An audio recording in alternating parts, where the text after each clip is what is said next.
बिस्मिल्लाहिर्रहमानिर्रहीम, अस्सलामुअलैकुम। आप देख रहे हैं सिटी एट 10 और मैं हूँ रदा सफ़र घुमन।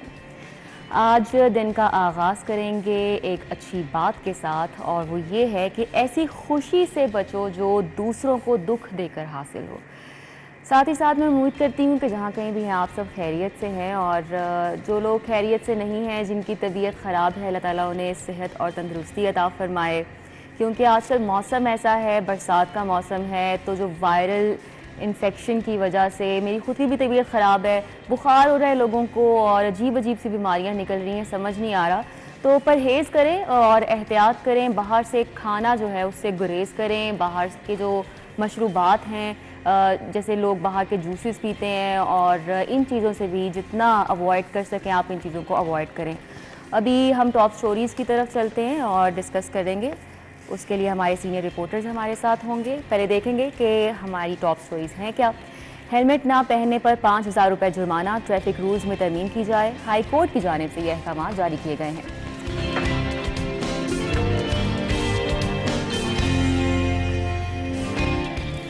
LPG कंपनीज के मुंह मांगे दाम, डीलर्स का 5 अगस्त को हड़ताल का ऐलान।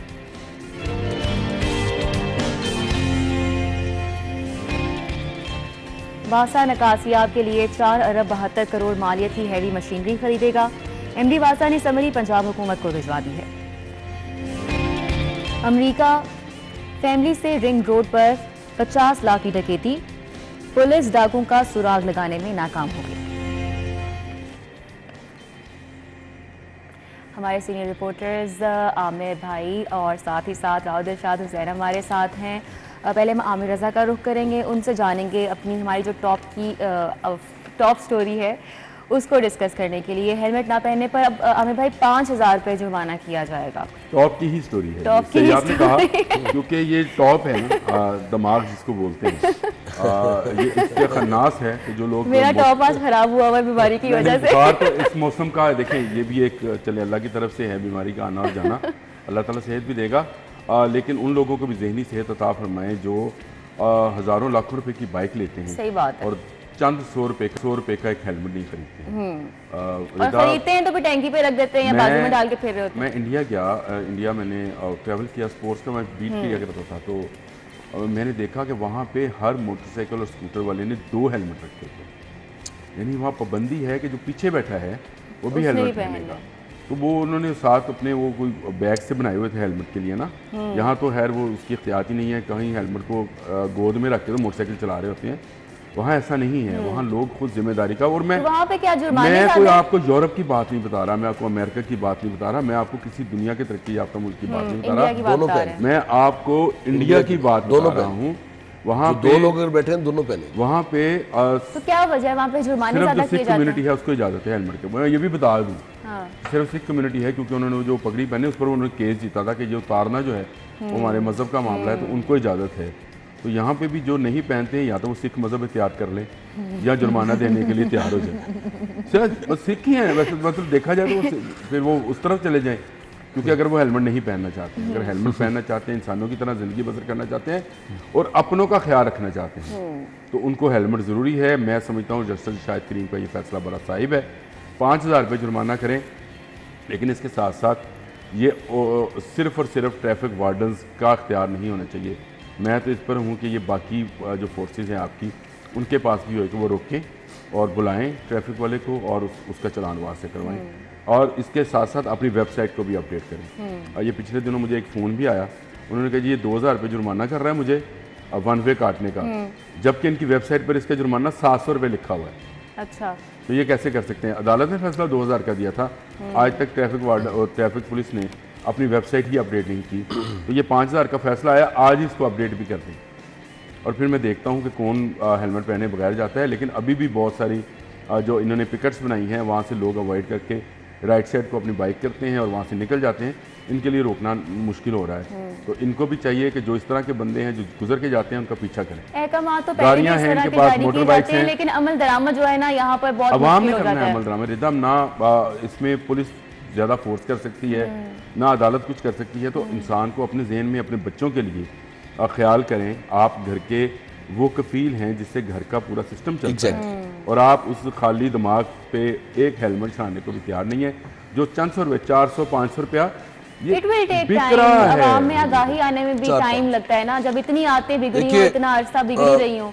मैं वैसे जुर्मानों को किसी भी सूरत, ख्वाह वो ग्राम फरोशी पर जुर्माने हो या ट्रैफिक वायलेशन के जुर्माने हो, मैं इसको सपोर्ट नहीं करता। मैं सपोर्ट करता हूँ रूल ऑफ लॉ को।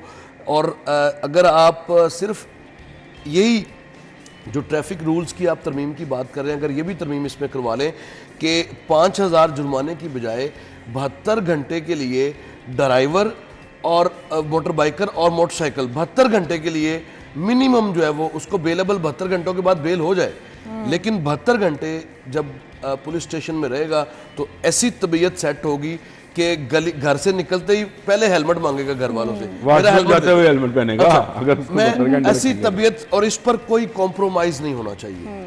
मैं ये बात इसलिए कर रहा हूँ कि रिसेंटली CTO साहब आपकी प्रोग्राम में आए थे, उनसे बात हुई। लाहौर शहर में जो वैसे डकैती या ज़ाती दुश्मनी की वजह से जो कत्ल हुए उनकी तादाद थी 479 एक साल में, और जो लोग सर पर चोट लगने की वजह से जिनकी डेथ हुई उनका फिगर था 484, यानी 5 लोग उससे भी ज्यादा। आप अंदाजा लगाएं कि हम करते नजर आते हैं ना बाइक्स वाले के सारे जुर्माने हमारे लिए क्यों होते हैं, गाड़ी वालों के लिए क्यों नहीं होते? शिकायत तो करते हैं, लेकिन ये इसका जो बुनियादी इसका रीजन भी यही है कि आपकी सेफ्टी दरकार है, और पेरेंट्स इसमें ज़रूर किरदार अदा करें कि पेरेंट्स भी जो अपना हिस्सा इसमें डालें, बजाय इसके कि बच्चा 3 रोज़ के लिए थाने रहे। तो अगर लाहौर हाई कोर्ट के मिस्टर जस्टिस शाहिद करीम साहब अगर उन तक हमारा पैगाम पहुंचे तो खाली जुर्मानों से नहीं, जुर्माना कर लें आप, 5,000 की बजाय 10,000 कर लें, वो एक किस्म की फौरी तौर पे फेवर वाली बात है। फोन करो, आप देखिए कि 5,000 रुपये सरे 10 तो आपको अदा नहीं करना। ID कार्ड या लाइसेंस रखेंगे आप, और ID कार्ड बनवाने की जो फीस है नया वो 2500 रुपये है मैक्सिमम, और नया लाइसेंस नहीं रपट हो, वो नादरा में चला जाता है सिस्टम उसका, वो अब नहीं बनता। अब देख नहीं मैं बताता हूं, चोरी का रपट कराएंगे ना तो आप रपट कराएंगे कि मेरा गुम गया, और उसके बाद वो नहीं बहुत वो जब्त का कंप्यूटराइज हो जाएगा। एग्जैक्टली। अच्छा, लेकिन वो कभी ना कभी जरूर आपका वो चालान जो है वो आपके सामने आता है, ऐसी भी बात नहीं है। लेकिन ट्रैफिक जो अगर लाइसेंस पर चलान हुआ है 5,000 का, तो 1,200 रुपये रिन्यूअल फीस है, 1,200 रुपये में नया लाइसेंस बन जाता है। तो ये इस पर आपको थोड़ा ज्यादा काम करने की जरूरत है। पूछूंगी मैं आपसे, ये एक और अहकाम जारी किए गए कि सेफ सिटी कैमरों की मदद से मॉनिटरिंग की जाएगी। तो सेफ सिटी कैमराज हैं शहर में अभी? सेफ सिटीज कैमराज की आप क्या बात करते हैं? 4,800 कैमराज लगने थे, ये हमें 2015-16 में बताया गया था। उसके फीचर्स सुन के हमें लग रहा था कि हम वाकई दुनिया के किसी महफूज तरीन शहर या जैसे दुबई या लंदन है उस तरह के हम शहर में बन जाएंगे। लेकिन आज तक देखिए सारे कैमरास बंद पड़े हैं। जहां खराब, सारे तो बंद नहीं है, खैर चल भी रहे हैं, लेकिन महज इत्तेफाक है कि पता नहीं अब अमर भाई आपके साथ हुआ या नहीं हुआ, लेकिन मेरे साथ ऐसे हुआ है, मेरे कुछ जानने वालों ने अगर कोई वारदात हुई है उसकी CCTV फुटेज इसके सेफ सिटी के कैमरों से लेने गए हैं तो पता चलता है वो कैमरा ही खराब निकलता है। वही ना, कैमरा मोस्टली खराब है। मेरे साथ नहीं हुआ। अच्छा, फ्रीक्वेंटली ऐसे इस तरह का जो है वो हैपनिंग्स, लेकिन कैमरों की बात अब ठीक हो जाएगी राव साहब, अब हवावे के साथ इनकी दोबारा मुआहदा हो गया है। बड़ा शहर है, बड़े मसाइल हैं, और ये आपका रिपेयर मेंटेनेंस का काम आप 100% कभी भी नहीं हो सकता।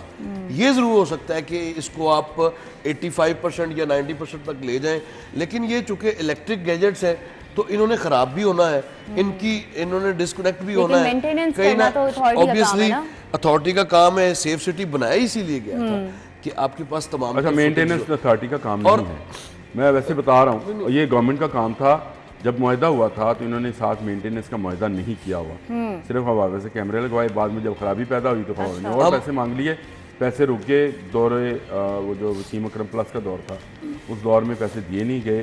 फिर वो 2 साल बाद तो उन्होंने एक्नॉलेज किया कि वाकई सेफ सिटी नाम का कोई इदारा भी है।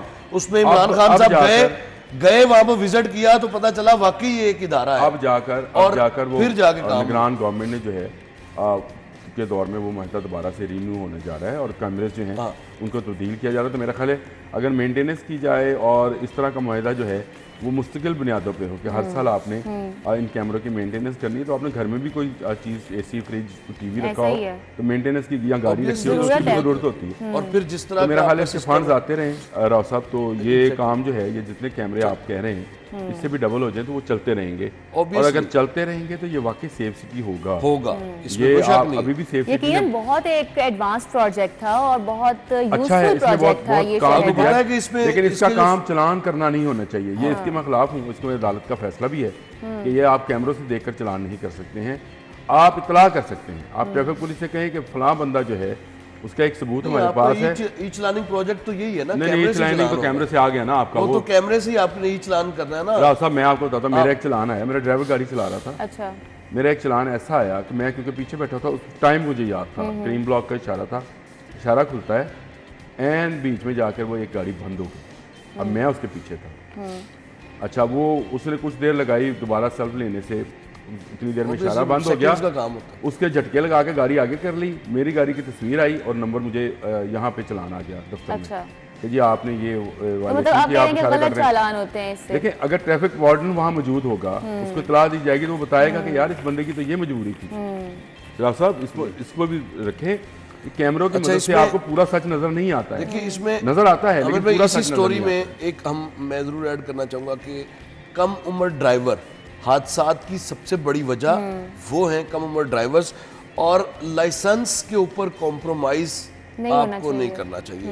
और कुछ भी हो, ये आपकी शहर की ट्रैफिक के लिए, हादसात के बचाव के लिए, और लाइसेंस कम उम्र ड्राइवर्स 80% आपके चिंगची बंद हो जाएंगे, 80% चिंगची बंद हो जाएंगे अगर आप ठीक कह रहे हैं। छोटे बच्चे 8-10 साल का बच्चा हमारे तो बिल्कुल करीब है। ये चुंगी अहमद सद्दू पे आप देख लें, और पता नहीं वो ट्रैफिक पुलिस को नजर नहीं आते, उनके पास कानून नहीं है। चिंगची का आपको पता है कानून, इसको रजिस्टर करने का कानून नहीं है।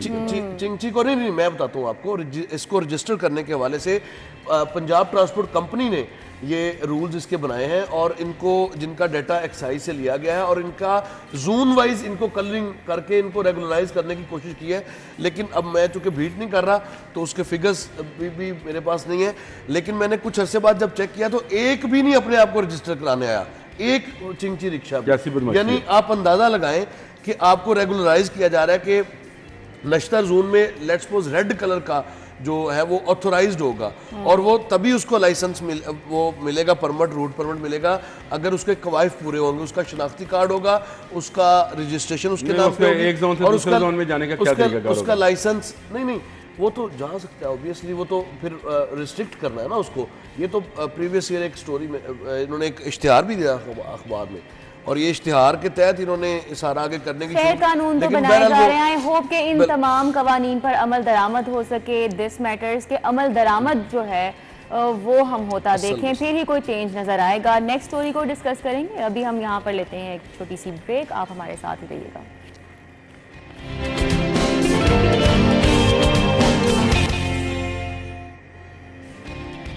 Welcome back to the show. अब हमारी नेक्स्ट स्टोरी है, उसको डिस्कस कर लेते हैं। एलपीजी कंपनीज के मुंह मांगे दाम और डीलर्स ने 5 अगस्त को अब हड़ताल का ऐलान कर दिया है। क्या इनकी जानिब से कहा जा रहा है, क्या शिकवे शिकायत हैं? पहले हम आमिर भाई से बात कर लेते हैं। देखिए, इसमें ना मोनोपली है। जो लोग बाहर से एलपीजी मंगवाते हैं या जो कुछ हिस्सा मुल्क में भी इसका पैदा होता है, वहाँ पे 6 या 7 कंपनीज, किसी ज़माने में 6 कंपनीज होती थी, जिनमें शायद इज़ाज़ हसन साहब की बेगम के नाम पे भी कोई कंपनी थी। इस तरह की लोग जो हैं उन्होंने अपने अपने दौर में इसके कोटे लिए हुए थे। ये जब मंगवाते हैं तो ये महंगे दामों देते हैं, और उसके आगे आता है डिस्ट्रीब्यूटर जो कि उसको डिस्ट्रीब्यूट करता है उस एलपीजी को मुख्तलिफ डीलर्स के पास। अब डीलर्स का मसला ये है कि गवर्नमेंट ने एक रेट निकाला। अच्छा। अब उनको कहा जी 177 रुपये लेट से में बेच दें। अब उनको मिलता है 178 रुपये में, तो वो 177 में 1 रुपये कम पे कैसे बेच दें? ये मसला तो यहाँ पे है। तो ये हमेशा डीलर्स एसोसिएशन के इरफान खोकर साहब इस पर आवाज़ उठाते हैं। वो कहते हैं ये मोनोपली खत्म की जाए इनकी। एलपीजी एसोसिएशन गवर्नमेंट जो है ये इन कंपनीज के साथ मिलके जो है रेट तय करे और उस पर कंपनीज को पाबंद किया जाए कि इसी रेट पर देंगे। महंगी चीज़ खरीद कर सस्ता कौन सा दुकानदार बेच सकता है? ये लॉजिक जो है मुझे आज तक समझ नहीं आई कि गवर्नमेंट ने इसमें इतना लगूना क्यों रखे? मैंने पहले कहा कि 6-7 कंपनीज हैं बड़े लोगों की हैं और उन्होंने उस पर वो पूरी मोनोपोली बना रखी है। इस मोनोपोली को ब्रेक करने की ज़रूरत है। ये इसको पुअर मैन फ्यूल कहते हैं एलपीजी को, लेकिन अब तो ये अमीरों के बस से भी बाहर होता चला जा रहा है, इतना महंगा हो गया जितनी प्राइसेस और ये जुल्म है कि जो गरीब लोग इसको इस्तेमाल करते हैं। आपके यहाँ पे कुदरती गैस है नहीं, आपकी बहुत सारी सोसाइटीज़, आपकी बहुत सारी जगह पे अब ये एलएनजी और एलपीजी के ही चीज़ें चल रही हैं। आप सिलेंडर्स हम भरवाते हैं, घरों में गैस चलाते हैं, रात 10 बजे बाद गैस वैसे नहीं आती है। बल्कि 90% अब आपकी एलपीजी ज़रूरत है, क्योंकि गैस तो आपको है ही नहीं। अदवाया क्या था, वो पेंशनर्स के हवाले से बड़े तहफ़्फ़ुज़ात थे, यानी जो 60 साल जिसकी उम्र हुई और उसके बाद उसको सिर्फ 5% तक जो इजाफा है उसकी पेंशन में किया गया, तो उस पर और फिर तनख्वाहों के अलाउंस और जो इजाफा था कोई बेसिक पे के ऊपर लगाया जा रहा था इजाफा या इस तरह का कोई इशू था, तो उस पर सरापा एहतजाज थी। आपको देखा भी पिछला पूरा वीक इसी तरह से गुजरा, मुख्तलिफ शहरों में एहतजाज, धरने और फिर से वही जो स्ट्राइक की कॉल थी। एपका बड़ी इसमें जो एक्टिव रही, फिर लाहौर में मेट्रोपॉलिटन कॉरपोरेशन का खिदमत ग्रुप वो बड़ा एक्टिव रहा और यक ज़ुबान होकर ये मुतालबा करते थे। तो अब इस पर प्राइम मिनिस्टर ने चूँकि बात की है वज़ीर आला पंजाब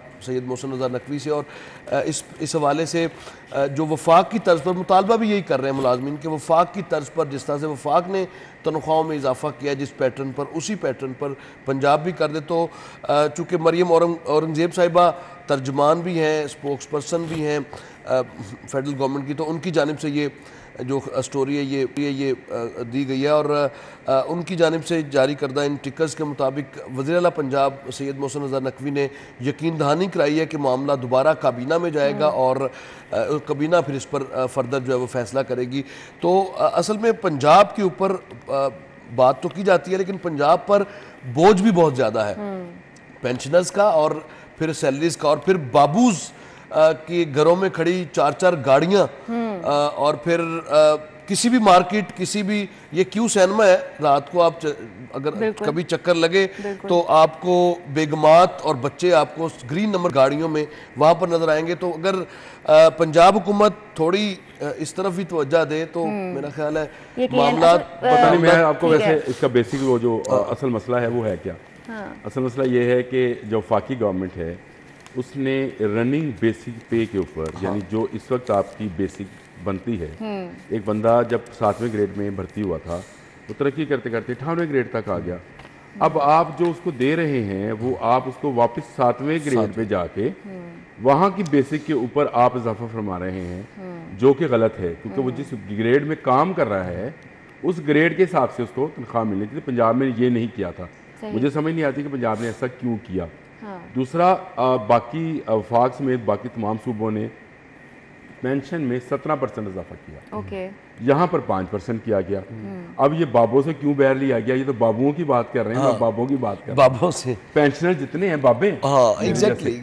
अब इन बाबों से क्यों बैर लिया गया, मुझे इसकी भी आज तक समझ नहीं आई कि अगर बाकी सूबे कर रहे हैं कितना का आप पर दबाव है। अगर दबाव है और बात तो ठीक है, जहां पर नई गाड़ियां आ रही हैं, मैं आज ही पढ़ा था वजारत दाखिला ने मजीद 20 करोड़ रुपए मांग लिया, 25 करोड़ रुपए 20-25 करोड़ 20 गाड़ियों के लिए, अफसरों के लिए। तो ये ज्यादा जरूरी नहीं है। ज्यादा जरूरी ये है कि वो बुजुर्ग जिन्होंने अपनी जिंदगी सर्व की है, यहाँ पर मुलाजमत की है, इसी आस में सरकारी मुलाजमत बंदा क्यों मांगता है कि ग्रेजुटी मिलेगी, पेंशन मिलेगी, चले बुढ़ापे में मैं बच्चों का मुहताज नहीं हूँ। और मैं ऐसे बाबू को जानता हूँ आज भी बच्चों को। दूसरा तरीका भी है, एक और तरीका भी अमिर भाई निकला था, अगर आपने पेंशन नहीं लेनी तो एक गोल्डन हैंडशेक के नाम की एक पॉलिसी किसी वक्त में निकाली गई थी, उसी पर अमल दरामद कर लें और यकमुश्त पैसे दे दें, ताकि अगर आप इसको बोझ समझते हैं, अगर 25-30 साल 35 साल किसी ने सर्विसेज दी हैं, अगर आप उसकी सर्विसेज को बोझ समझते हैं उसकी रिटायरमेंट के बाद, तो फिर उसका एक तरीका है कि यकमुश्त उसको पैसे दे दें। बेचे गए उनको दिया गया था गोल्डन हैंडशेक, इस तरह की पॉलिसी आप निकाल सकते हैं। वो ऐसे दायरे जिनको बेचा गया था, पेंशनर से आप मुस्तकिल भी, अगर पेंशनर को आप लेट्स सपोज के यकमुश्त पैसे दे दें और वो खुद कौमी बचत या किसी इदारे में ऐसे घरानों को जानता हूं जिनका गुजारा ही पेंशन पर। आप ठीक कह रहे हैं, आप ठीक, उन्होंने बेचारों ने अपने घर का किचन बाबे और माई ने लेकिन उसी बाबू पेंशन से उसको चलाना कौन होता है। समझाएगा? नहीं ये बाबू का मामला नहीं, ये तो गवर्नमेंट का मामला है। गवर्नमेंट को इस पे देखिए पंजाब गवर्नमेंट को मेरा ख्याल है ये मुतालबा जो है बिल्कुल दुरुस्त है। जो रनिंग ग्रेड है, जिस ग्रेड में वो काम कर रहा है, उसकी बेसिक से देना चाहिए जो उसकी बेसिक पे बनती है, जैसे वफाक ने किया, जैसे बाकी सूबों ने बाकी किया। सूबे आप उसको वापस 7वें ग्रेड पे ले जाके या 5वें ग्रेड पे ले जाके वहाँ की बेसिक जो शुरू हुई थी उसकी, जो अब नहीं है, उस पर आप उसमें इजाफा फरमा रहे हैं। लगभग 1000 अरब आपका तनख्वाह पैसों को छोड़ दें, वो मुझे नहीं पता। पंजाब के जो एम्प्लॉइज है उसका जाहिर है उसकी अगर एम्प्लॉइज हैं भी तो ना, पंजाब में तादाद भी ज्यादा है यार, पंजाब तादाद भी उनकी ज्यादा है। पंजाब लेकिन बहरहाल आपने पॉलिसी तो वही अडॉप्ट करनी है जो बाकी प्रोविंसेस में है, तो कुछ भी है इसमें तो आपको करना है। नहीं, इसमें हम भी कहते हैं कि कबीना जो है हमदर्दाना गौर करे, बाबों की पेंशन में पूरा इजाफा करें, और जो रनिंग बेसिक पे है जिसमें वो काम कर रहा है उसकी बुनियादी तनख्वाह के ऊपर, हालांकि 15% या 20% आप इजाफा करते हैं तो ये आप इन्फ्लेशन रेट से मीट नहीं कर रहे, वो तो 51% है आपकी इन्फ्लेशन रेट।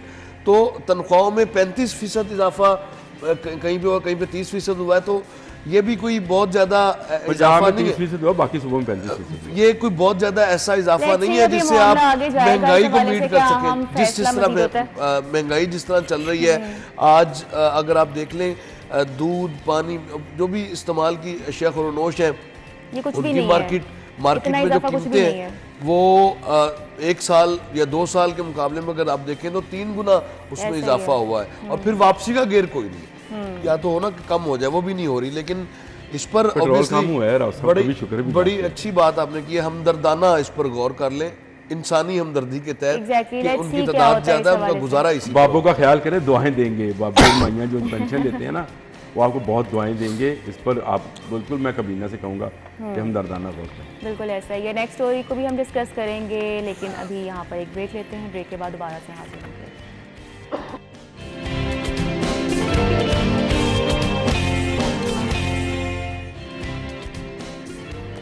क्योंकि बरसात का मौसम और क्या शहर की हालत थी वो हमने देखी है, उसके बाद अब फाइनली ये फैसला किया गया है कि वासा निकासियात के लिए 4 अरब 72 करोड़ मालियत की हैवी मशीनरी खरीदेगा। और एमडी वासा ने समरी भी पंजाब हुकूमत को इस हवाले से भिजवा दी है। तो फाइनली आमिर भाई होश आ गया? नहीं, होश तो आना चाहिए। ये तो जो हमने पहली खबर डिस्कस की थी जब सेफ सिटी का जिक्र कर रहे थे, तो उसमें भी कहा था कि मेंटेनेंस बहुत ज़रूरी है। मशीनरी आ जाएगी, लेकिन मशीनरी कितने अरसे में, तो जो पहले मशीनरी थी वो खराब पाई गई, उसकी मेंटेनेंस नहीं हुई तो खराब होगी ना। और दूसरा सामान की कमी भी है, तीसरा ज़रा सी अकल की कमी भी है वासा के अंदर, और ये इसके लिए इनकी ब्रेन ट्यूनिंग बड़ी ज़रूरी है। मैं अभी सुबह जब गुजर रहा था तो ये अकबर चौक पर वो बन रहा है, उसके साथ जो ग्रीन बेल्ट है उसको वो दोबारा से वो बना रहे हैं, उसकी वो फेंस वो जो सीमेंट की बनी हुई लगा रहे हैं, डिवाइडर नहीं, वो जो ग्रीन बेल्ट के साथ, हाँ, रोड डिवाइडर्स जिसको बोलते हैं रिदा, उसमें इन्होंने पानी ग्रीन बेल्ट पे जाने के होल्स ही नहीं रखे हुए। अब देखो कितनी बारीक चीज़ है वो। अच्छा, यानी वहाँ पे अगर होल्स हैं तो आपकी ग्रीन बेल्ट गहरी है, बारिश का जो पानी आएगा वो ऑटोमेटिकली उसके अंदर चला जाएगा और उसके जरिए वो जमीन के अंदर चला जाएगा, क्योंकि दरख्त हैं, पौधे लगे हैं, किसी को कुछ ख्याल नहीं है। अभी कमिश्नर साहब ने, कौन करता है इनकी प्लानिंग? अभी कमिश्नर साहब ने 1 हफ्ता पहले एक ऑर्डर जारी किया कि लाहौर में कोई ग्रीन बेल्ट जो है वो, जो मैं शुरू से, मैं आज से नहीं, मैं कितने सालों से इस पर कॉलम, ब्लॉग, इस पर वीलॉग सब कुछ कर चुका हूँ। अच्छा। ग्रीन बेल्ट दुनिया भर में एक तरीका है, जहाँ पानी कम है वहाँ ग्रीन बेल्ट नीचे रखा जाता है, जहाँ पानी ज्यादा है वहाँ ग्रीन बेल्ट ऊंचा रखा जाता है, क्योंकि वहाँ बारिशें ज्यादा होती हैं। बिल्कुल। तो वहाँ पानी देने की जरूरत नहीं है, होना चाहिए यहाँ पे नीचे, ताकि बारिश का पानी आए तो आपका 50% पानी तो आपकी ग्रीन बेल्ट ले जाएगी। एग्जैक्टली। उसके बाद का 50% पानी है ना जो आपको निकास करना है। तो इतने अरब रुपया लगाने से बेहतर यह है कि आप अपने उस सिस्टम को ठीक कर लें, लेकिन नहीं करेंगे। आपकी ड्रेनेज की इस साल सफाई नहीं हुई। अभी भी आप मेरे साथ चले मुल्तान रोड के साथ साथ, जिसकी वजह से पानी वो एक्सट्रैक्ट रोड पे आएगा, रोड पे आप मुल्तान रोड पे चलते चले जाइए, ऑरेंज लाइन ट्रेन के साथ साथ जो इन्होंने ड्रेन सिस्टम बनाया था वो बंद पड़ा है, उसके ऊपर मलबा है, उस पर लोगों ने अपने टूटे हुए कमोड और पता नहीं क्या क्या अभी चले, अभी दिखाता हूँ, पौधे उगे पड़े हैं जो खुदरो पौधे हैं, लेकिन उसकी सफाई नहीं की। वो सारे का सारा पानी, ये बारिश हुई तो मुल्तान रोड पे खड़ा रहा। हालांकि उस ड्रेन को अगर वो ड्रेन चला है तो मुल्तान रोड पर जो आप पानी का मसला है वो हल हो जाएगा। मैं की सफाई नहीं की गई इस दफा, बिल्कुल भरे पड़े थे, तो कहाँ पे पानी जाएगा? बहुत अच्छे इंसान है कामरान अली साहब, लेकिन ये उनका किया धरा है कि उन्होंने सबसे पहले जब वो PHA के बने DG, उन्होंने जेल रोड की ग्रीन बेल्ट को ऊंचा करा, क्योंकि वो अमेरिका और यूरोप से देख कर आए थे जहाँ पे बारिशें होती हैं। आपको तो अपने हिसाब से चीज़ों को देखना चाहिए। जो LD की पुरानी स्कीम है, अच्छा किया उन्होंने, जो LD की पुरानी स्कीम है वहाँ डूंगी ग्राउंड्स क्यों बनाई जाती थी? इसीलिए ताकि पानी चला जाए उनके अंदर। वहाँ पे ग्रीन बेल्ट्स को आप जोहर टाउन में चले जाएं, टाउनशिप में चले जाओ, पुरानी ग्रीन बेल्ट्स नीचे हैं, गुलबर्ग में चले जाए, गुलबर्ग में नीचे है, मॉडल टाउन में देखिए आप। तो अब क्या हो गया है? अब आगे जाने की बजाय मैंने आपसे पहले कहा दिमाग का खन्नास है कि आपने जितनी नई सोसाइटीज बनी उनको पाबंद ही नहीं किया कि भाई ग्रीन बेल्ट नीचे बनानी है रोड से ताकि इसके अंदर पानी जाए, और आपने डूंगी ग्राउंड बनानी है ताकि बारिश का पानी उसके अंदर जाए। हमने ग्रीन बेल्ट तो बनानी है, हमने पेडिस्ट्रियन का ये सोचा ही नहीं कि उसका भी कोई राइट है पैदल चलने वाले का। फुटपाथ नहीं है, फुटपाथ नहीं है। आपको पूरे आप बड़ी मॉडर्न सोसाइटीज हैं, मतलब 5 मरले का घर जहाँ पे 3 करोड़ रुपए का है, वहाँ पर भी फुटपाथ अंदाजा लगाए जहाँ है वो फ्रूट वालों के लिए है, मोटरसाइकिल वालों के लिए है। जहाँ आपको शहर में नजर आएगा वो इनक्रोच्ड है सारा, और अरसे से मतलब वो जो इनक्रोचर्स हैं वो अपना राइट समझते हैं, वो दुकान में बैठने की बजाय वो फुटपाथ पर बैठकर अपना सौदा बेचने की, हालांकि दुकान भी अगर कहीं है भी ना तो फिर भी बैठेंगे बाहर। तो ये वो कल्चर है जिसकी वजह से सारा तो इट्स अ ह्यूज अमाउंट जो कि अब जारी की जा रही है राउदल शाह, तो अब फिर खरीद ली जाएगी। बात वो जैसे आमिर भाई ने कहा है कि ये बड़ा शहर है, ये आप पहले तो अपने ज़हन से निकाल लें, ये 4 अरब 72 या 73 करोड़ रुपए, ये बड़ा शहर है, बड़े शहर की बड़ी ज़रूरतें हैं। और आपको अभी जो रिसेंटली आपने देखा, मैं आपको एक ट्रेडिंग कम्युनिटी की जानिब से लिबर्टी मार्केट की बहाली के हवाले से, लिबर्टी मार्केट की बहाली के हवाले से एक कमेटी कॉन्स्टिट्यूट की गई है जो कि इसके इंतजाम इंतजाम करेगी और इसको असल हालत में बहाल करेगी जो इसकी कभी हुआ करती थी, क्योंकि लाहौर शहर की जो लिबर्टी मार्केट वो शनाख्त है। अच्छा, अब वहाँ पे जब वासा के हवाले से जब देख बात हुई तो वासा के पास इतना इक्विपमेंट नहीं था। अच्छा, टाइम है, मैं सॉरी यहाँ पे आपको इंटरप्ट कर रही हूँ, लेकिन बात वही है कि इतना पैसा लगाया जा रहा है, आई होप के काम बेहतर होता भी हमें कहीं पे नजर आए। अभी चलेंगे एक ब्रेक पर, और आप दोनों का बहुत शुक्रिया फॉर योर टाइम। ब्रेक के बाद दोबारा से हाजिर होंगे।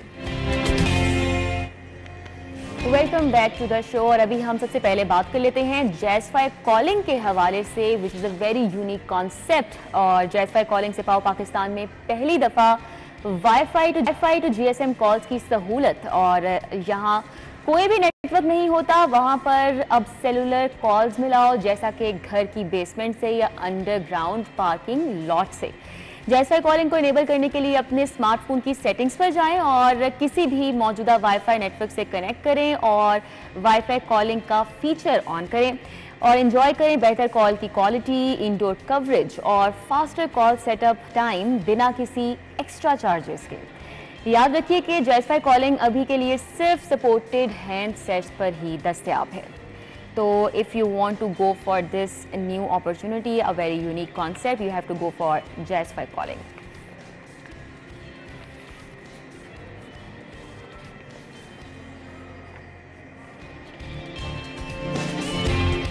तो के है healthy tips.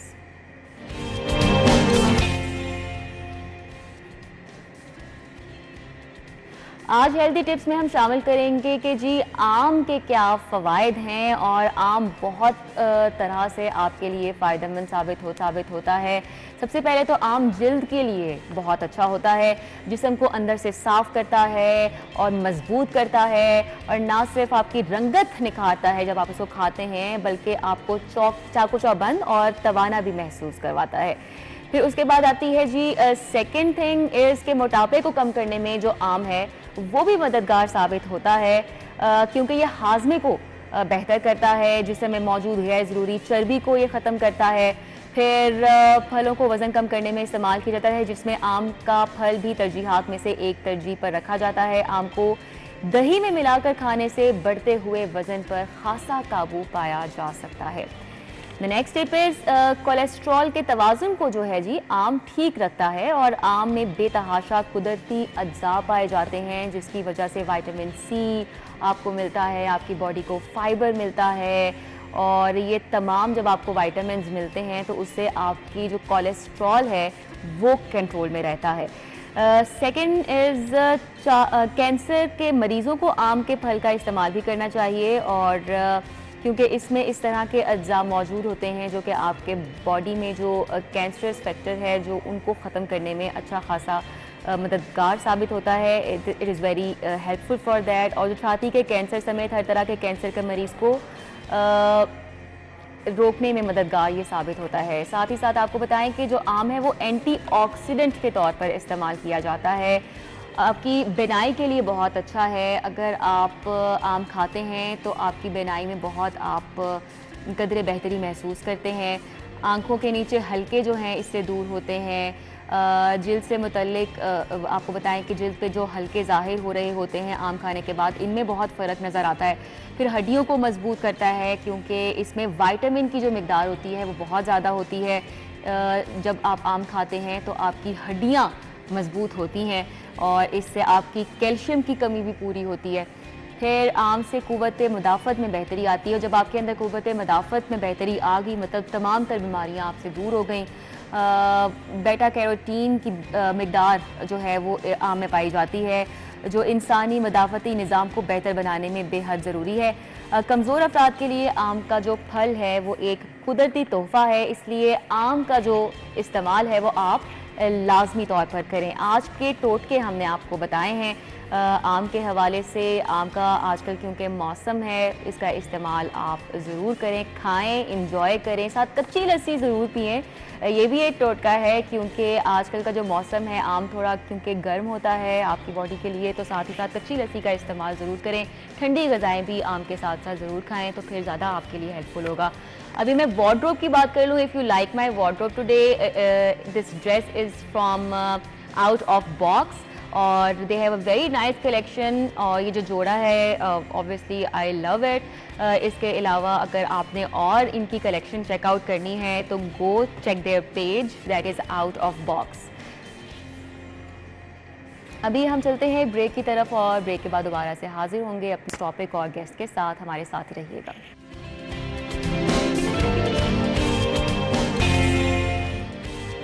Welcome back to the show. और अभी जो टॉपिक है वो खासा इंटरेस्टिंग है फॉर मी एज़ वेल, क्योंकि मेरा इसमें काफ़ी इंटरेस्ट है। आर्टिफिशियल इंटेलिजेंस की आज हम बात करेंगे, और आर्टिफिशियल इंटेलिजेंस आखिर है क्या, किस तरह से ये ग्लोबली हमारा फ्यूचर जो है उसको इम्पैक्ट करने वाली है, और इसको समझने की कोशिश करेंगे क्योंकि आम आदमी की समझ से ये एक बालातर फ़िलहाल चीज़ है, लेकिन जिस तरह से ये हमारी ज़िंदगियाँ आगे जाके शेप होने वाली हैं, इसका इफ़ेक्ट होने वाला है हमारी ज़िंदगियों पर, वो बहुत उसका एक वसी पैमाना है। हर फील्ड में, ख्वाह वो हेल्थ हो, एजुकेशन हो, हर चीज़ में इसका इम्पैक्ट हम इन नियर फ्यूचर देखने वाले हैं, जो कि एक फैंटेसी लगती थी हमें, वो सब कुछ रियल हो जाएगा और इसमें कुछ ज़्यादा वक्त बाकी नहीं रह गया है। क्या ख़तरात हैं इसके, आर्टिफिशियल इंटेलिजेंस के क्या फ़वाइद हैं, इस सब पे बात करने के लिए हमारे साथ हमारे गेस्ट हैं जो कि हैं digital media expert doctor Mukhtar. अस्सलाम वालेकुम, वेलकम टू द शो।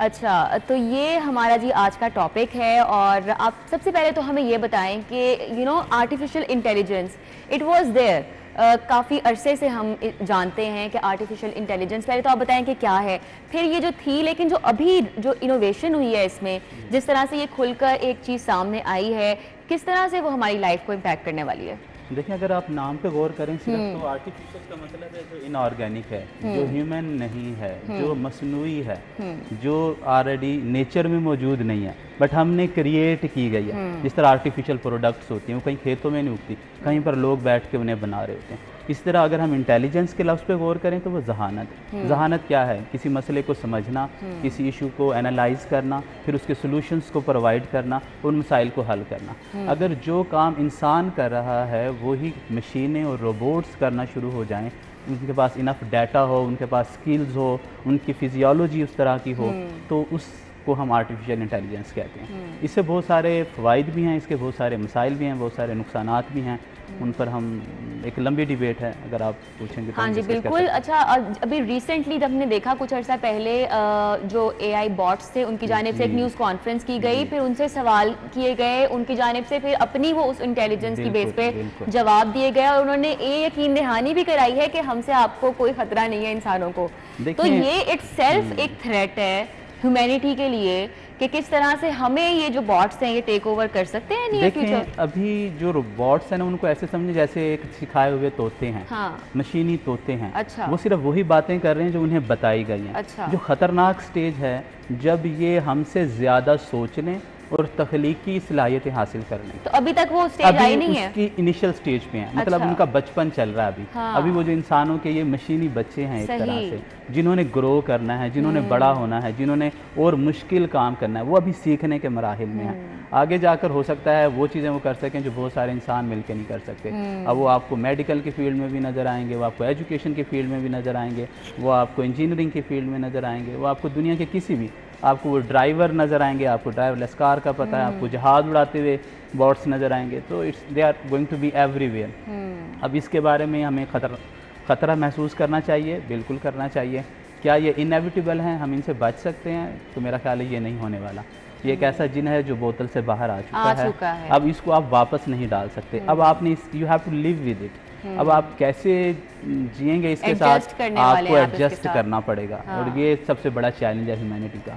तो ये जो चैट जीपीटी है ये क्या है, इसके बारे में भी हमें थोड़ा बताइएगा। चैट जीपीटी बेसिकली एक बॉट है, एक सॉफ्टवेयर प्रोग्राम है जिसने यूँ समझे हज़ारों लाखों किताबें और बहुत सारी लैंग्वेजेस सीखी हुई है। अब वो आपके साथ बात कर रहा होता है, जैसे चैट कर रहा होता है, लेकिन वो एक बॉट है। वो जीपीटी का मतलब है जनरेटिव प्री ट्रेंड, जीपीटी का मतलब है ट्रांसफार्मर। अच्छा। Generative pre trend transformer. ये जो ट्रांसफार्मर है बुनियादी तौर पर ये आपके लैंग्वेज को, आपके आइडिया को, उसके कॉन्टेक्स्ट को समझता है और फिर उसको आगे क्रिएट करके देता है। आप इसे पूछते हो मतलब किसी भी हवाले से, तो जैसा कोई कि भी आपने सवाल कहा आप कि अभी अपने बचपन में हैं, तो जब आप इनसे जो बात कर रहे हैं ये अपनी इंटेलिजेंस की बेस पे आपको जवाब दे रहे होते हैं या फिर सिर्फ ट्रेनिंग दी गई है? ये मशीन लर्निंग की पहली स्टेज है जिसके ऊपर कंप्यूटर्स को और इन सारी मशीन्स को ट्रेनिंग दी जाती है। इनको घंटों के हिसाब से वो किताबें पढ़ाई जाती हैं, इनकी कोडिंग की जाती है। ये सवाल किया जाए तो ये जवाब है, ये वाली डेटाबेस रेलेवेंट है। और बच्चों ने इसको इस्तेमाल करना शुरू कर दिया है, वो अपनी रिपोर्ट्स इससे बनवा रहे हैं, सीवी लोग इससे क्रिएट करवा रहे हैं। अगर आपने कोई ऐसे लिखवाना है, थीसिस लिखवाना है, सब कुछ बच्चे आजकल इसके ऊपर बहुत सारा काम हो रहा है। बट उसमें फिर एक डायमेंशन एथिकल डायमेंशन कि आपकी अखलाकियात के हवाले से एजुकेशन में बहुत सारा चैलेंज अभी आ रहा है। अभी तो खैर जो भी प्लेजरिज्म चेकिंग सॉफ्टवेयर वो भी इसको डिटेक्ट कर रहे हैं कि लोगों के एक तरह की इंटेलेक्चुअल लेजीनेस आ जाएगी। लोग अपनी जहानत को इस्तेमाल करने के बजाय टेक्नोलॉजी रिलायंट हम इस चीज़ का शिकार हो चुके हैं कि हम हमारी जो मेमोरी आहिस्ता आहिस्ता वैसे ही फेड होना शुरू हो गई है। ऑलरेडी हमारे पास जो एक फ़ोन की सहूलत लेट्स से के मौजूद है और चीज़ें कि हम इस पे इतना डिपेंड करने लग गए हैं। हम रिमाइंडर्स लगा देते हैं for calculating something, we have calculators available all the time to remind us something, there is always phone in our hands. तो हमारी जो मेमोरी थी वो ऑलरेडी वो ऐसे सा खत्म हो गई है। बारे में दो पर्सपेक्टिव, और ये तो एक बिल्कुल उसकी एक नेक्स्ट स्टेज आ रही है। वो इसके दो पर्सपेक्टिव, एक पर्सपेक्टिव है कि हमें लेजी बना रहे हैं, ये हमें डिपेंडेंट बना रहे हैं। दूसरा पर्सपेक्टिव है ये हमें सहूलत प्रोवाइड कर रहे हैं, ये हमारी ज़िंदगी आसान कर रहे हैं। ये जो मुश्किल काम है हम उनसे ले रहे हैं, तो हमें क्या ज़रूरत है? अगर एक कैलकुलेटर या कंप्यूटर प्रोग्राम मेरा मसला हल कर सकता है तो मुझे 10 साल की ट्रेनिंग लेने की क्या ज़रूरत है? अगर एक चैट बॉट मुझे ओपिनियन दे सकता है मेडिकल इशू के ऊपर, तो मुझे 20 साल की ट्रेनिंग लेने की क्या ज़रूरत है? ज़िंदगी वैसे इतनी फास्ट हो गई है और ज़माना इतना आगे निकल गया है, तो हम इमेजिन नहीं कर सकते। ये भी अब तक जो मूवीज़ में देखते आए हैं, आपको लगता है ये सारी इन्वेंशंस ये उस हद तक जा सकते हैं? बिल्कुल ऑलरेडी जा चुकी है। मिसाल के तौर पर 2017 में सऊदी अरेबिया ने एक रोबोट को नेशनैलिटी दी है, उसका नाम है सोफिया। सोफिया को नेशनैलिटी, आपने अभी मेंशन किया कि वो एक कॉन्फ्रेंसेस भी कर रहे हैं। इसी तरह बहुत सारे रोबोट हैं जो हो सकता है फ्यूचर में CEO बन जाए। और बात वही हो रही है कि किस तरह से ये हमें हमारे फ्यूचर को इम्पैक्ट कर रहा है। तो कौन कौन सी ऐसी फील्ड्स हैं, ये मैं आपसे जानना चाहूँगी, जिनको सबसे ज़्यादा ख़तरा है कि मतलब जैसे for example in education students को किस तरह से वो इस पर रिलाई करने वाले हैं और अपनी जो इंटेलिजेंस है वो उसको ओवरकम कर देखिए, लेगी ये दुनिया के हर आर्टिफिशियल शोबे इंटेलिजेंस? में जहाँ पे भी जहानत किसी भी शक्ल में इस्तेमाल होती है, वहाँ पे आर्टिफिशियल जहानत इस्तेमाल हो सकती है। अगर हम तालीम के शोबे को देखें तो स्टूडेंट ज़्यादा से ज़्यादा इल्म हासिल करने के लिए उसे इस्तेमाल कर सकते हैं, लेकिन उसमें वो चीटिंग भी कर सकते हैं। वो टीचर से ज़्यादा गूगल और चैट जीपीटी और इस तरह के फ्यूचर में आने वाले बॉट्स पे रिलाई कर सकते हैं। वो एक ऐसे असातिज़ा से सीख सकते हैं जो कि मशीनी फॉर्म में हो सकता है उनकी क्लास में खड़े हों। वो एक वर्चुअल टीचर से इल्म हासिल कर सकते हैं, जो कि वेरी मच पॉसिबल है इन नियर फ्यूचर, बल्कि ऑलरेडी उसकी बहुत सारी शेप्स मौजूद हैं। इसी तरह बहुत सारा डाटा है जो हम एक वक्त में नहीं पढ़ सकते, लेकिन वो बॉट्स के लिए मसला नहीं है। ना वो थकते हैं, ना उनके पास इमोशंस हैं, ना वो टायर्ड हैं, तो वो उस काम को ज़्यादा से ज़्यादा कर सकते हैं। फैंटेसी है जो कि हमें पता है कि artificial intelligence will they be able to feel things in future? This is the क्या फ्यूचर। इनके इमोशंस ये होंगे? इनका सबसे खतरा महसूस किए जाने वाला प्रोस्पेक्ट है कि अगर ये वो उस गुस्से में आ वक्त गए तो? ज़्यादा डेंजर। अभी तक ना वो गुस्सा करते हैं, अभी तक ना वो इंटीमेसी का उनका लेवल है। जो फ्यूचर है, for example Yuval Noh Harari की अगर हम बातें सुने या उसकी बुक का 21 लेसन्स फॉर 21st सेंचुरी की बात करें, तो वो फ्यूचर के हवाले से यही प्रेडिक्शन करती है। जब मशीन इंटीमेसी क्रिएट करना, या मशीनों के दरमियान एक कंपटीशन स्टार्ट हो जाएगा कि मैंने इंसानों के ज़्यादा करीब होना है, जब वो फील तो करना बहुत शुरू, पीछे रह जाएगा बेचारा। फिर जब वो फील करना शुरू कर देंगी तो फिर मसला आएगा। जब वो पावर गेन करना चाहेंगी, जब वो डोमिनेंस गेन करना चाहेंगी, तो जब वो क्या कोई इन्फ्लुएंस ऐसी अथॉरिटीज हैं इस दुनिया में जो इस चीज़ को देख रही हैं, जो कि देखें, कंट्रोल इस कर पे- सकें इनको? इस हवाले से बहुत सारे एंगल्स हैं, बहुत सारे पर्सपेक्टिव। डिबेट्स चल रही हैं पूरी दुनिया में कि इनके बारे में लॉज बनाए जाने चाहिए। एलन मस्क कह रहा है कि इसको बैन कर देना चाहिए, अभी स्टॉप कर देनी चाहिए। जितने हमने आर्टिफिशियल इंटेलिजेंस क्रिएट कर लिया, इनफ है, we should not go to the next level. यही बात माइक्रोसॉफ्ट के ऑनर बात कर रहे हैं। बहुत सारे लोग इस मौजू पे बात करें। कुछ लोगों का ख्याल है कि नहीं होने दें, कोई मसला। इंसान बड़ा रिजिलियंट है। इंसान ने हमेशा, पहले हम कंप्यूटर से भी खौफज़दा थे कि कंप्यूटर आ जाएंगे तो जॉबलेस हो जाएंगे लोग, और इसी तरह बहुत सारी चीज़ें आ जाएंगी। मेरा ख्याल है कि इसके हवाले से जो हमारा सबसे बड़ा मसला है वो है इसकी रेगुलेशन का। पहले तो ये हमारे यहाँ फॉर एग्जांपल ट्विटर के ऊपर या कंप्यूटर के ऊपर मौजूद हैं, लेकिन हमें पता नहीं है कि ये बॉट हैं। हमें इनके ऊपर रूल बनाना चाहिए कि they are suppose to tell themself first of all that I am a chat bot, I am artificial, I am not real. वो हो सकता है वो चेहरा, वो आवाज़, वो उसका टेक्स्ट रियल लग रहा है, but actually it is not. अब तो पिक्चर्स आने लग गई है ना, पिक्चर्स आ रही हैं, वीडियोस आ रही हैं, आपकी और मेरी क्योंकि आवाज़ की मिमिक्री हमारा हो सकती डाटा है। इतनी आसानी से एक्सेस कर लिया जाता है अब, और उसको यूज करके दे आर क्रिएटिंग वो पिक्चर्स। आपका और मेरा ये सारा कंटेंट दोबारा क्रिएट किया जा सकता है बिल्कुल। Artificially, and we are not involve. और इसमें आप पहचान भी नहीं सकते हो कि असल क्या है। ये डीप फेक का यही तो जो सबसे बड़ा थ्रेट और भी है मीडिया के हवाले से भी है इसका, कि एक फॉल्स इंफॉर्मेशन का स्प्रेड फैल जाएगा यहाँ पे, कि एक ऐसी इंफॉर्मेशन हकीकत क्या है कि आपको तस्वीर भी नजर आ रही है, ऑडियो भी सुन रहे हैं आप, वीडियो भी सुन रहे हैं, परफेक्टली वो बना होता है, इतना परफेक्ट फेक है कि आपको रिकॉग्निशन में प्रॉब्लम है। तो फिर आपको ज़्यादा से ज़्यादा डिजिटल लिटरेट लोग चाहिए होंगे, मीडिया लिटरेट लोग चाहिए होंगे, तो आपको पूरा एजुकेशन सिस्टम ट्रांसफॉर्म करना पड़ेगा, उनका स्किल सेट ट्रांसफॉर्म करना पड़ेगा। अच्छा, ऐसे कौन कौन से अभी तक हमारे पास सर्विसेज मौजूद हैं जिसमें शायद हम नहीं जानते, लेकिन that is artificial intelligence and we using it? मिसाल के तौर पर आप डेली इस्तेमाल, आपका फ़ोन में बहुत सारी आर्टिफिशियल इंटेलिजेंस है, आप रोज़ाना घर से निकलते हैं और आप गूगल मैप इस्तेमाल करते हैं, तो वो कैसे बता रहा है आपने राइट मुड़ना है कि लेफ्ट मुड़ना है? इसका मतलब है उसने पूरे लाहौर का डाटा याद किया हुआ है, उसने पूरी दुनिया का डाटा याद किया हुआ है कि कहाँ पे ट्रैफिक, और वो लाइव मॉनिटर, ये बेसिक लेवल की चीज़ है। इसी तरह बहुत सारे सॉफ्टवेयर हैं जो वीडियोस जनरेट कर रहे हैं, एलेक्सा, या आपके साथ कम्युनिकेट कर रहे हैं, एट टाइम्स आपके इमोशनल इश्यूज को भी वो डील कर एड्रेस कर रहे हैं। I am feeling low, then वो आपको कोई, for example in Snapchat they have introduced this chat box. बिल्कुल ऐसे वो चैट कर रहा है आपको, वो बेसिकली एआई है। अच्छा, इसी तरह आप पिक्चर्स क्रिएट कर सकते हैं, वीडियोस क्रिएट सकते हैं। अगर मीडिया की मैं बात करूं तो आप एडिटिंग उनसे करवा सकते हैं, आप उनके साथ बहुत सारी ऐसे इफेक्ट्स डाल सकते हैं जो ह्यूमनली पॉसिबल नहीं है। तो ये सारी चीज़ें हमें ट्रांसफॉर्म कर, यही चीज़ मेडिकल की फील्ड में, मिसाल के तौर पर जो डॉक्टर सारे इतने रिपोर्ट्स का एनालिसिस करेगा, हो सकता है इसके फवायद तो बहुत सारे, लेकिन मसला ये है कि फ्यूचर में जो आर्टिफिशियल इंटेलिजेंस को कंट्रोल करेगा वो कौन लोग हैं, उनके सियासी नज़रियात क्या हैं, उनके मुआशी मफादात क्या हैं, उनके एजेंडाज क्या हैं, और फिर कौन कंट्रोल करेगा और इसके हाथों कौन कंट्रोल होगा, दैट इज़ इम्पोर्टेंट। तो सादा और कम इल्म और गरीब लोगों के लिए मुश्किल वक्त स्टार्ट हो सकता है। बिल्कुल, अगर आप सादा हैं और कम इल्म हैं तो इस आर्टिफिशियल इंटेलिजेंस के दौर में आप इररेलेवेंट होते चले जाएंगे, और अगर आप इररेलेवेंट हैं तो फिर आप एक्सप्लॉइट होंगे, और फिर उस एक्सप्लॉइटेशन को कैसे रोका जाए? कोई डिक्टेटर भी कहीं पे कंट्रोल कर सकता है इसको, कोई इसको हुकूमतें इस्तेमाल करेंगे फ्यूचर में। सो इसको खाली इसकी पॉजिटिव साइड्स की बहुत सारी डार्क साइड, इसको क्रिमिनल्स भी इस्तेमाल कर सकते हैं, इसका भी कोई अभी तक तोड़ नहीं है। तो यकीनन ये इनएविटेबल है कि ये होने वाला है, ये फ्यूचर आ चुका है जिसकी बातें हो रही थी, लेकिन कंट्रोल किस तरह से किया जाना है वो अब कौन वो होगा जो इसको कंट्रोल करेगा, कौन है जो कंट्रोल होगा, ये तो अब फ्यूचर में मजीद जाएंगे तभी हमें पता चलेगा। एक लास्ट मैसेज दे दें उन लोगों के लिए जो कि किस तरह से इससे हम अपने आप को थोड़ा सा डिस्टेंट रख सकते हैं, महफूज रख सकते हैं अपने आप को। देखें जी, इसकी डिनाइंग, आप इसे डिनाई नहीं कर सकते। जैसे एक दफ़ा किसी हवाले से गांधी ने कहा था कि first they ignore you, then they laugh at you, then they fight you, then you win. तो अब चैटबॉट्स के हवाले से, आर्टिफिशियल इंटेलिजेंस के हवाले से हम सिर्फ इग्नोरेंस की स्टेज में हैं, फिर हम लाफ करेंगे कि इससे क्या फ़र्क पड़ेगा, फिर हमारी रियल फाइट स्टार्ट होगी इनके साथ कि ये मेरी जॉब थी, अब उसकी जगह एक कंप्यूटर उन्होंने रख लिया है। ये मेरी जॉब थी, मैं वेटर का काम कर रहा था, उन्होंने कहा कि हमें एक ही वेटर 10 बंदों का काम कर सकता है।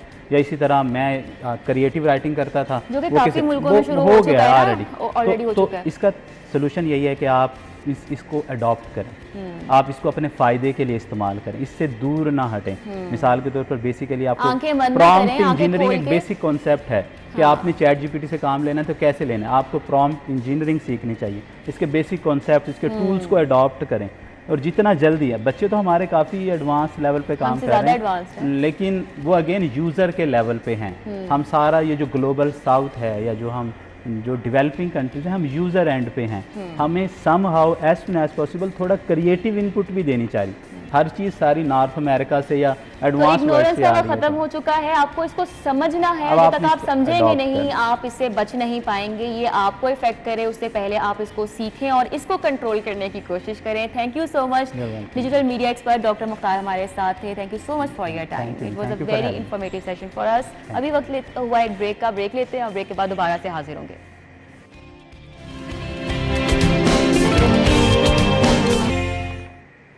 Welcome back to the show. और अब हम चलेंगे हमारे नेक्स्ट टॉपिक की तरफ, जो कि आज है सबसे बड़ा मसला आज की नस्ल का, और वो है अनएम्प्लॉयमेंट। किस तरह से हमने अच्छी नौकरी तलाश करनी है, उसके लिए एक अच्छी कंपनी का इंतखाब कैसे करना है, अपने लिए जो है अपने ऊपर कैसे काम करना है कि जब हम एक जॉब इंटरव्यू के लिए जाएँ, कौन कौन सी चीज़ें हैं जो कि इम्पॉर्टेंट होती हैं। बहुत सारे पॉइंटर्स हैं और इन सब पे हम बात करेंगे हमारे नेक्स्ट गेस्ट के साथ, जो कि हैं एक motivational speaker Farhan Jameel. Welcome to the show. अस्सलाम वालेकुम फॉर इनवाइटिंग। वालेकुम अस्सलाम। Thank you for your time. तो ये एक जी हमारा जो मसला है कि अच्छी मुलाजमत कैसे तलाश की जाए। सबसे पहले तो कि जब इंसान ग्रेजुएट करके निकलता है वो काफ़ी कंफ्यूज्ड होता है, उसको समझ नहीं आ रही होती, उसके गोल ज़रूर होते हैं, लेकिन सबसे पहला जो उसका स्टेप होना चाहिए वो क्या होना चाहिए other than making a good CV, और उस अच्छी सीवी को बनाने के भी क्या पॉइंटर्स होने चाहिए? देखिए, जब आप ग्रेजुएशन करके निकलेंगे और आप जॉब ढूंढने जाएंगे तो आप अकेले नहीं हैं। आपकी क्लास के 100 लोग थे, आपके कॉलेज के 2000 लोग थे, एक बहुत कंपटीशन होगा। तो आपको करना पड़ेगा, अपनी डिग्री कंप्लीट करने से पहले अपने आप को ग्रूम करना पड़ेगा। आपको अपनी कुछ पर्सनैलिटी ओरिएंटेड स्किल्स पे काम करना पड़ेगा, जिसमें कम्युनिकेशन स्किल है, जिसमें प्रेजेंटेशन स्किल्स है, लॉट मोर। प्लस आपको ये देखना पड़ेगा कि आपकी डोमेन क्या है, जिस डोमेन में आप एक जॉब ढूंढ रहे हैं। जो भी आपने अपनी डोमेन सेट की है, उस कैटेगरी की कंपनीज देखें, उस कंपनी के लिए कौन कौन सी एक्स्ट्रा स्किल्स रिक्वायर्ड हैं। वो शॉर्ट कोर्सेज मौजूद हैं, plus degree itself is not enough आज के दौर में।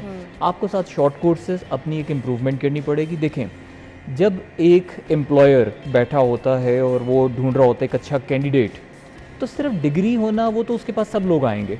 वो भी ये ढूंढ रहे हैं कि कौन सा ऐसा कैंडिडेट मेरे सामने आए जिसके पास ऐसी स्किल्स हों जो कि वाकई मेरी कंपनी को बेनिफिट दे। हम लोग ये तो ज़रूर चाहते हैं कि यार मैं इंटरव्यू देने जाऊं तो मैं सिलेक्ट हो जाऊं, but what value you are going to add into the company. Employer का काम है वो ढूंढना, तो आपने वो वैल्यू अपने अंदर ऐड करनी है। तो एक अगर आप जॉब इंटरव्यू सबसे पहले तो देने जा रहे हैं, सबसे पहला काम होता है आपका रेज्यूमे, आपकी सीवी। तो उसके लिए क्या चीज़ इम्पॉर्टेंट है उसमें, जब आप क्योंकि आपसे पहले एक रेज्यूमे एक कंपनी के पास जाता है, जिसके बाद आपकी सिलेक्शन होती है कि अच्छा they call you for the interview, तो वो क्या रेज्यूमे के अंदर पॉइंट्स होने चाहिए जो कि हमें मद्देनजर रखने चाहिए? मैं फिर आपको वही कहूँगा कि सिर्फ और सिर्फ आप एक्सपीरियंस लिख दें अपना कि अभी है ही नहीं, मैं तो फ्रेशली ग्रेजुएटेड हूँ। आप अपनी डिग्रीज लिख दें कि यार ये 2-3 अच्छा, डिग्रीज आजकल हैं वो होता भी मैंने तो ऐसे ना 3-4 साल का फ्रेश ग्रेजुएट से एक्सपीरियंस मांग रहे होते हैं। हाँ। तो बेचारे बच्चे अच्छा, इसीलिए टेंशन में होते हैं कि उसके कहाँ से अंदर लेकर आए एक और हल ये है कि आप इंटर्नशिप करें, आप डिफरेंट कंपनीज में जाएं, वहाँ पे वॉलंटियरली वर्क करने के लिए आप कोशिश करें। ड्यूरिंग योर एजुकेशन आप इंटर्नशिप स्टार्ट करें। आपको ये सारा कुछ स्टार्ट करना पड़ेगा। स्टार्टिंग में जाते ही पहली जॉब में यू कैन नॉट लुक कि मुझे अच्छी खासी अमाउंट वाली एक जॉब मिल जाए। सबसे पहले सीखना इंपॉर्टेंट है।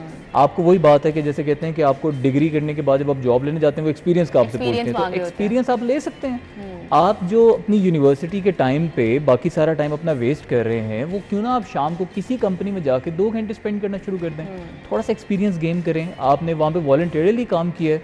मैंने तो ये देखा है कि जॉब लेने के बाद भी जो लोग सिर्फ सैलरी के जितना काम करते हैं वो कभी ग्रो नहीं करते। जॉब लेने के बाद भी आपकी एक जेडी है कि आपने ये काम करने, उससे अबव जाकर जब आप वॉलंटियरली ऐड ऑन करते हैं, एक्स्ट्रा काम करके दिखाते हैं कंपनी को, एक्स्ट्रा वैल्यू ऐड करते हैं, तब आती है प्रमोशन।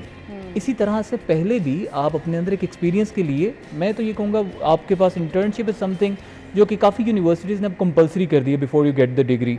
वो वैसे भी आपको इंटर्नशिप अपॉर्चुनिटीज़ ढूंढते रहना चाहिए और उसके अंदर अपने आप को ग्रूम करते रहना चाहिए। अच्छा ठीक है, अब आप चले गए हैं इंटरव्यू के लिए, आपको कॉल भी आ गई है, आपके अंदर वो स्किल्स भी हैं, सब आपका एक्सपीरियंस भी है, आपके पास आपकी एजुकेशन भी है, लेकिन इसके अलावा कौन कौन सी चीज़ें मैटर करती हैं जब आपके सामने एक एम्प्लॉयर बैठा है और आपको देख रहा है, आप उसको इंटरव्यू दे रहे हैं? आपके communication skills are they important? Very very important. और मुझे बड़ा अफसोस है कि कम्युनिकेशन स्किल्स पे काम नहीं किया जाता। आपके स्कूल, कॉलेजेस, यूनिवर्सिटीज़ ये सारे आपके रीडिंग और राइटिंग पे काम कर रहे हैं। बच्चे इंटेलिजेंट होते हैं, उनको समझ होती है, उनको पता होता है कैसे काम करना है, लेकिन जब वो जाके इंटरव्यू देने लगते हैं वहाँ पे वो फेल हो जाते हैं। देखें, आपने एक टूल अपना ट्रेन किया which is your hand, your fingers, कि आप लिख बड़ा अच्छा सकते हैं, आपने अपनी ज़ुबान को ट्रेन नहीं किया हुआ। तो अगर आपके अंदर कम्युनिकेशन स्किल्स हैं, कन्विंसिंग स्किल्स हैं कि आप क्यों ना अपने एम्प्लॉयर को कन्विंस कर सकेंगे, आपके अंदर ये चीज़ है कि जो सारा नॉलेज आपके पास है, your tongue is trained enough कि वो सारा कुछ डिलीवर कर सकती है और अगले को कम्युनिकेट करके कन्विंस कर सकती है, तो होगा। लेकिन अब क्या है कि हम बोलने के आदी नहीं हैं। स्कूल में कहते हैं कि अभी आपने बात नहीं करनी, टीचर लेक्चर डिलीवर कर रहा है। घर पे कहते हैं आप छोटे हैं, आपने बोलना नहीं है, अभी आप जब बड़े हो जाएंगे तब देखेंगे।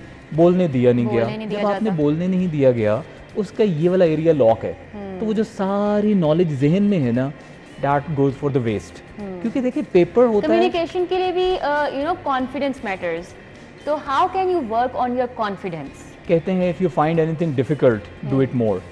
आपको कुछ भी मुश्किल लग रहा है, आपको more confident people you know find it very difficult, people are introvert, people don't like to interact with people, तो उनको ये होता है कि बस मुझे ज़्यादा बात ना करनी पड़े। यही बात है ना कि चुप करा दिया जाता है, वो तो खैर एक हो गया, लेकिन जब आप बड़े हो गए, आपके अंदर कॉन्फिडेंस नहीं है एक इंसान के अंदर, उसको ऐसी क्या चीज़ें करनी चाहिए, क्या प्रैक्टिस करना चाहिए कि उसके अंदर कॉन्फिडेंस बढ़े? सबसे पहले उसको अपने कंफर्ट जोन से निकलना पड़ेगा।